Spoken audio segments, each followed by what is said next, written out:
Hello, in this video I'm going to show you how to reboot ZTE Blade A36.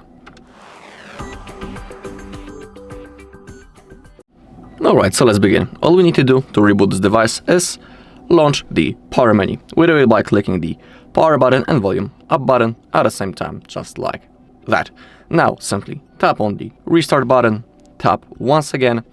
Now our device will be turned off, and after a few seconds it will be automatically turned on and ready to use. Also, I will tell you that performing a reboot regularly, for example once a week, is good for your device health and its performance, because during the reboot our phone rests and also the RAM gets freed up, so it can help with performance of our phone. And also, during my day-to-day use, once I had a situation that one of my apps didn't want to launch. That's also the situation when the reboot can help. I simply rebooted my device and everything started working properly. So if you have some little issues with your apps, for example, you can try a reboot to solve that problem.